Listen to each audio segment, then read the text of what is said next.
Igor, sem problema. Bom, então, na aula de hoje a gente vai comentar então sobre o que são cartas generalizadas.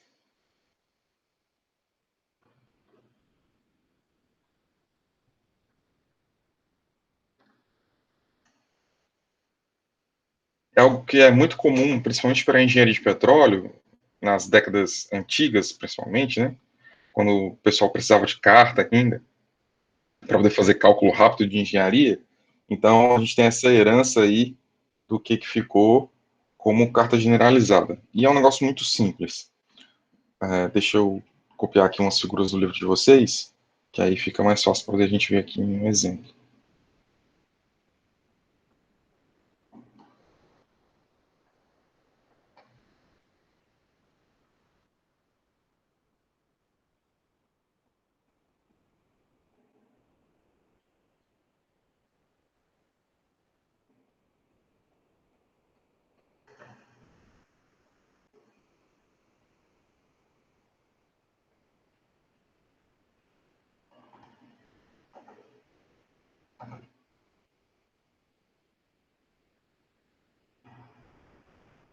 Deixa eu fazer esses gráficos caberem aqui na tela de vocês.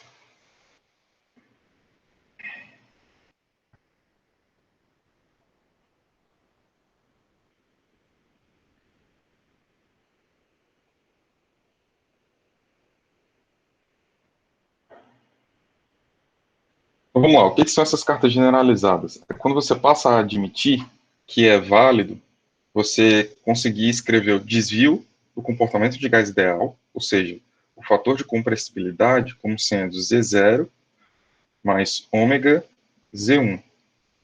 Então, essa aqui é a forma geral de qualquer coisa que a gente diz que é generalizado. Então, normalmente a gente vai ter um termo, o fator acêntrico.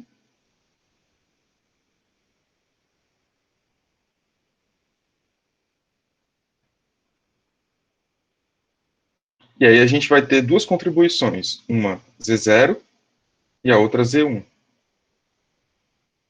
Z1 a gente tira desse gráfico e o Z0 a gente vai tirar desse gráfico aqui, ok? Então, como é que é o cálculo aqui? Para uma dada pressão reduzida e temperatura reduzida e uma determinada molécula identificada através do fator acêntrico, a gente tem um conjunto de coordenadas que vai nos fornecer um valor de Z. Então, por exemplo, se eu tiver PR igual a 1,5, PR igual a 1,5, a TR igual a 1,05 e o ômega 0,263. É de algum componente, só não lembro decorado quem é, mas isso aí é um ômega válido. Então, se a gente tem aqui essas coordenadas, a gente pode chegar aqui nos nossos gráficos de correlação generalizada e procurar pela PR a 1,5. Então, a PR a 1,5 vai estar 1, isso aqui seria 2. Então, 1,5 ela estaria mais ou menos por aqui, num gráfico log, ok? E o valor aqui de TR de 1,5. Então, esse valor aqui seria o valor que a gente teria que ler, 0,25, por exemplo. Então, o Z0 aqui é igual a 0,25.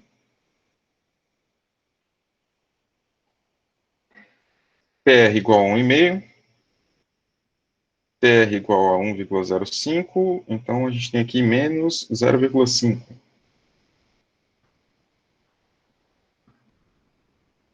Então, o valor de Z seria dado por 0,25 menos 0,263 vezes menos 0,0... Não, o menos aqui já está junto, né? 0,05.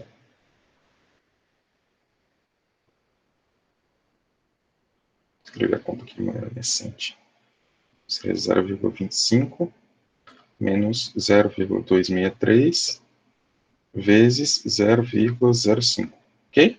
Então, esse aqui seria o valor de Z. Muito mais rápido do que calcular via equação de estado, mas também isso aqui tem uma precisão de conta de padaria, né? Porque você está fazendo leitura de gráfico, então ele não está muito bem estabelecido, ok? Isso aqui vai ser útil para outras propriedades à medida que a gente for pensando no que a gente consegue fazer com a equação de estado. Então, isso aqui é uma outra forma, tá? Só para a gente encerrar, o que a gente consegue fazer para compostos puros.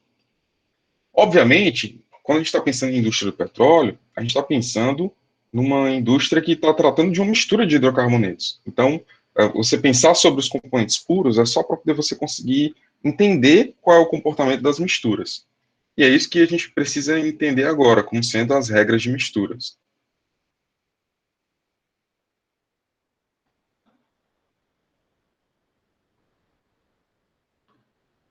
O que são regras de misturas? Você sabe que uma equação de estado ela é identificada, os componentes são vistos pela equação de estado através do seu TC, PC e do seu valor de ômega, ok? Então, são os três parâmetros normalmente que a gente utiliza para poder alimentar qualquer equação de estado. Elas, eles são calculados, então, e são fornecidos para os valores normalmente de A e B, por exemplo, para uma equação cúbica de estado. Então, por exemplo, a equação de Van der Waals, e você tem os parâmetros A e B da equação de Van der Waals. Se isso aqui fosse, ao invés de Van der Waals, fosse Penge-Hobson, nós teríamos também as equações para os valores de A e B, ok? Então, as regras de mistura, elas atacam esses dois tipos de problema. Então, você tem regras de mistura que vão identificar as misturas através dos valores de TC, PC e ômega, e você vai ter regras de misturas que vão identificar as misturas para as equações de estado através dos valores de A e B. Como assim? Então, vamos lá. Primeiro tipo de regra de mistura que a gente pode encontrar são as regras de mistura que utilizam os valores de A e B das equações como combinação para a equação de estado. Vou traduzir para vocês. Ao invés de trazer, por exemplo, na equação de Van der Waals, RT, V menos B, menos A sobre V ao quadrado, ao invés disso daqui, desse A e esse B, serem para os componentes puros, a gente vai escrever um A de mistura e um B de mistura. O A de mistura, por exemplo, uma regra muito comum, é você utilizar y quadrado A1 mais y1 vezes y2, que multiplica A1, A2, mais y2 elevado ao quadrado, A2, enquanto que o B da mistura seria B1, B2 sobre 2. Então, isso daqui é um tipo de regra de mistura. Então, você observa que é uma regra, ou seja, é uma forma de combinar os dois componentes puros, A, componente 1, por exemplo, e o componente 2.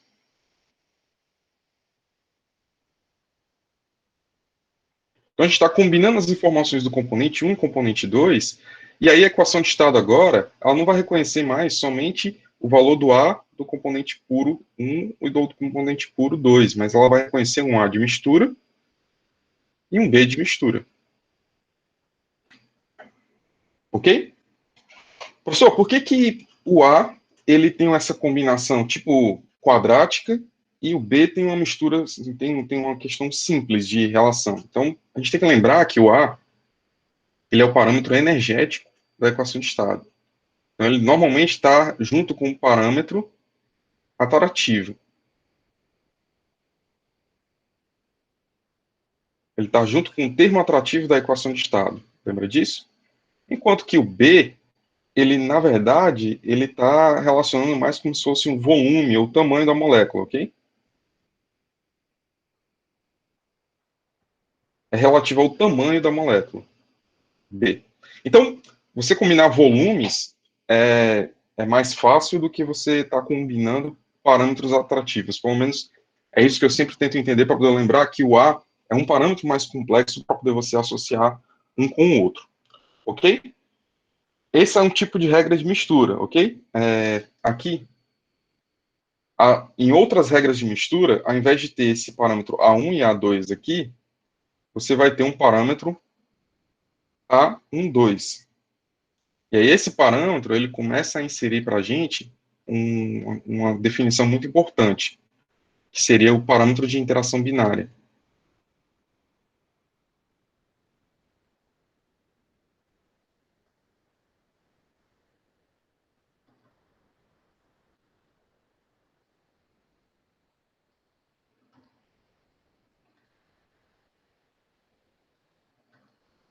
O que é isso? Parâmetro de interação binária é como se fosse um outro parâmetro associado com a regra de mistura que te ajuda a informar como é que o componente 1 e o componente 2 se interrelacionam.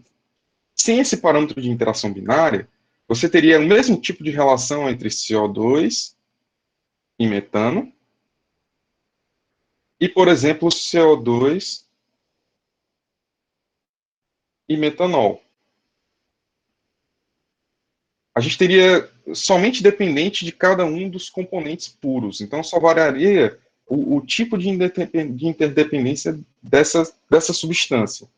Só que o que a gente percebe na realidade é que esse parâmetro aqui tem uma identificação própria. Então, essa mistura pode ter uma interação que é associada somente a ela. Então, se você colocar um outro componente nessa mistura, isso mudaria a forma que essa combinação está ocorrendo. Ok? Então, vamos lá. Não sei se eu estou conseguindo explicar para vocês, sendo claro para vocês o que é esse parâmetro de interação binária. Uma outra forma de você ter esse, por exemplo, uma forma de você calcular esse parâmetro de interação binária nessa regra de mistura com os parâmetros da equação de estado é você admitir que o A12 ele vai ser a raiz quadrada do A1 vezes o A2. Ou até mesmo, a gente consegue fazer uma outra definição de A12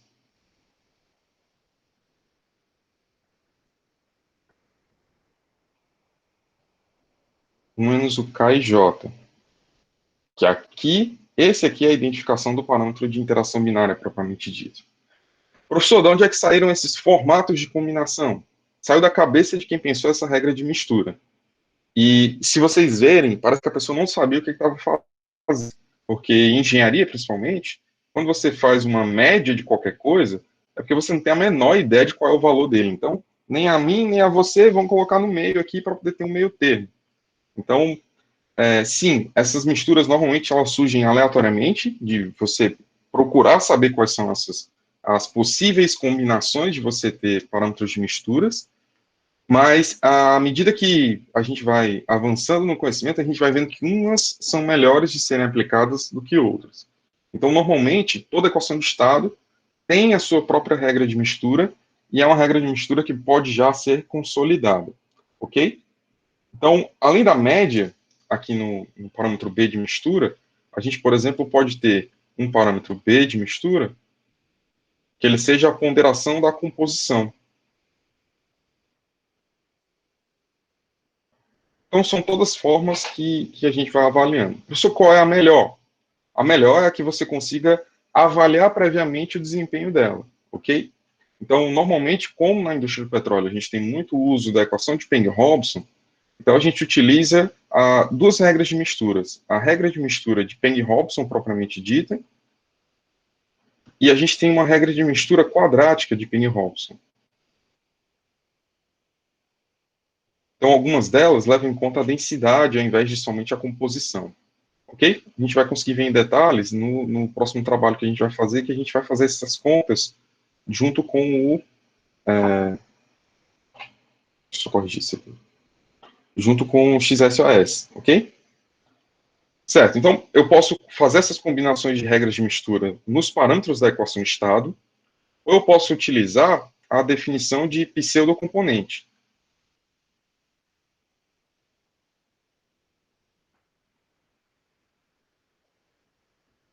A definição de pseudocomponente é a que é mais utilizada na indústria do petróleo, ok? Que é, ao invés de você ter um componente puro, então, normalmente a gente tem vários componentes na indústria do petróleo, a gente separa eles como N2, CO2, C1, C2, até nesses começos aqui a gente consegue até nomear o próprio isômero, né? Então, consegue colocar CH4, consegue colocar o etano, até mais ou menos em C6, que é onde não compensa mais você começar a descrever cada um dos isômeros, você começa a separar eles por grupo de quantidade de carbonos, C6, C7, C8 e assim vai.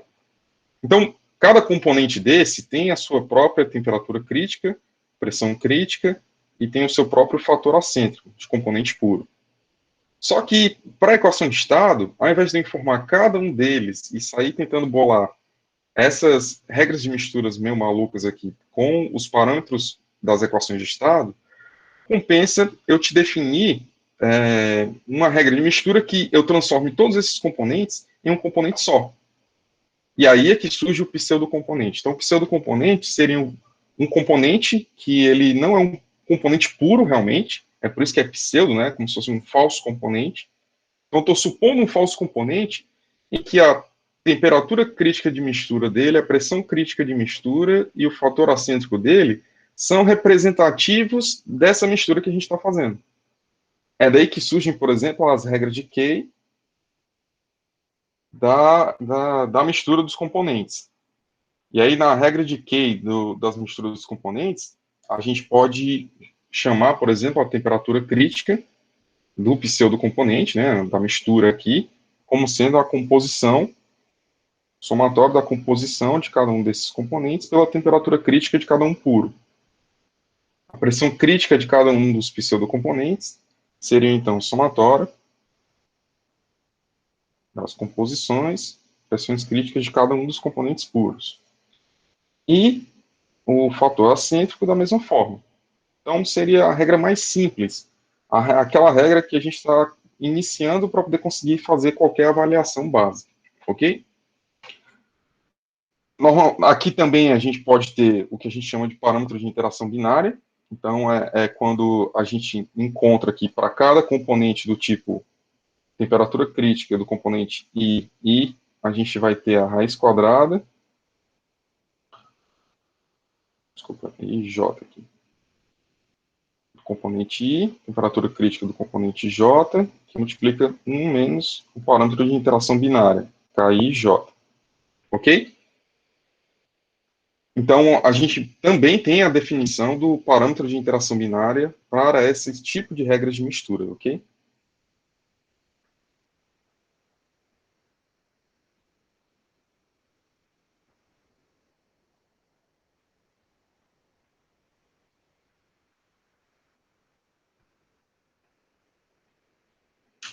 Na literatura, normalmente, principalmente em muitos computadores de processo, simuladores de processo, você vai ver que a gente tem esse tipo de tabela inicial aqui, te mostrando aqui a temperatura crítica para cada um dos componentes. O desafio sempre vai ser os componentes com maior número de carbonos, porque à medida que o número de carbono aqui vai aumentando, você vai aumentando muito qual é a variação da classe, e aí representar essa classe com um TC, com um PC e um ômega é meio complexo. Mas aí a gente tem técnicas específicas para isso, para poder fazer essa determinação. Em termodinâmica química, a gente vai se preocupar mais com essa parte de cima, com esses componentes bem identificados que a gente conhece. Aqui para baixo é assunto de comportamento de fases, ok? Então, nessa primeira parte, a gente vai ter, por exemplo, como utilizar a combinação desses diversos valores aqui de TC para representar essa mistura que a gente está trabalhando. Tranquilo? Esses seriam as duas primeiras e a gente tem uma terceira ainda. Então, se a gente falou da equação do virial, a gente também tem uma forma de combinação dos parâmetros da equação do virial, tá? Professor, só uma dúvida. Oi, Esse, pode falar. esse parâmetro da interação binária, ele é tabelado? Ele é tabelado para algumas misturas puras conhecidas.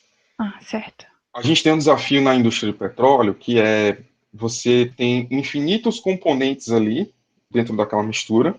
Então você tem um número muito maior do que você consegue especificar nominalmente a cada um. Então a gente agrupa isso em vários tipos de componentes, e aí, devido a esse agrupamento ter uma composição variada de poço para poço, a gente acaba tendo que usar o KIJ como sendo um parâmetro ajustável.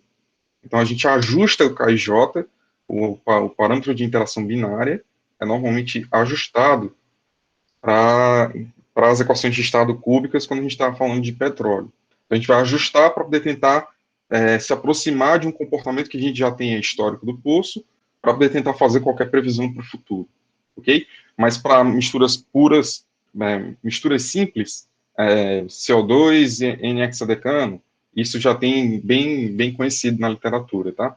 E normalmente a gente parte dessas correlações de K e J, como se fosse já o startup para você ter esse ajuste que precisa ser feito depois, ok? Ok. Ok, então a gente está falando então agora a gente está falando dos parâmetros de misturas para a equação de Van der Waals, para a equação do virial.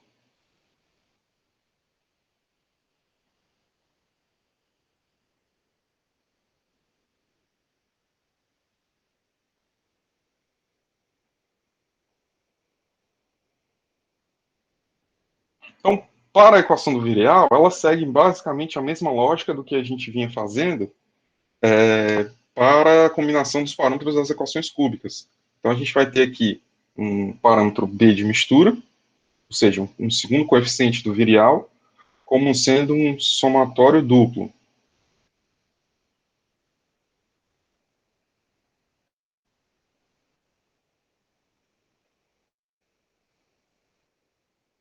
Enquanto que a gente teria para o parâmetro, a gente lembra que isso aqui é a interação de dois corpos, né? Interação duas a duas moléculas. Enquanto para o C, a gente teria uma combinação de mistura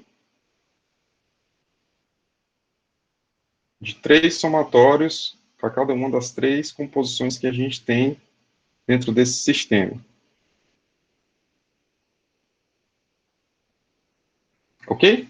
Então, isso aqui, se a gente abrir esse somatório, então o B de mistura aqui para uma mistura binária, ele seria algo do tipo y1 ao quadrado, b11, mais y2, b12, mais y2 ao quadrado, b22. Enquanto que o C de mistura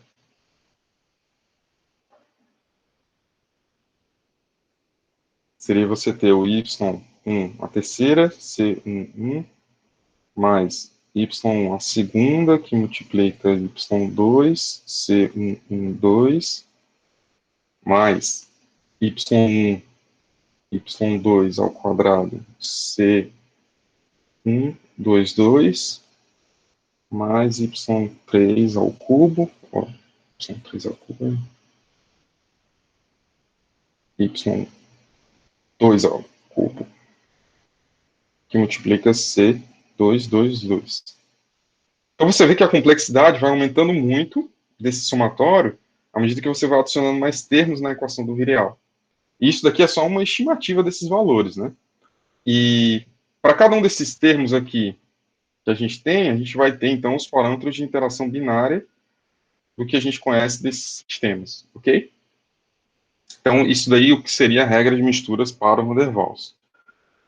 O que interessa para a gente é justamente a gente conseguir fazer esses cálculos aí, conseguir entender como é que funciona isso, e é por isso que eu vou passar mais um trabalho para vocês no XSOS, para vocês tentarem fazer esses cálculos, observando como é que se trabalha com misturas no XSOS, ok? Acho mais interessante que vocês ficarem fazendo conta na mão, continha, principalmente que essas aqui de mistura, os parâmetros, eles dependem da composição. Então, por depender da composição, às vezes você acaba caindo em cálculo interativo duplo. Então, você vai fazer a interação para achar qual é a pressão, e a pressão vai te informar qual é a composição de cada fase, por exemplo. Então, vou passar para vocês um trabalho relacionado a isso. Com isso, com esse conteúdo que eu comecei agora com vocês, a gente está concluindo o capítulo 4 do livro, e vai passar para o capítulo 5. Mas aí, se vocês tiverem alguma dúvida, a gente pode tirar a dúvida. Vou mandar para vocês o trabalho, até sexta vocês devem estar recebendo, para poder entregar na outra sexta. Um tempo maior, porque esse trabalho é um pouco mais complexo, ok? Se tem alguma dúvida?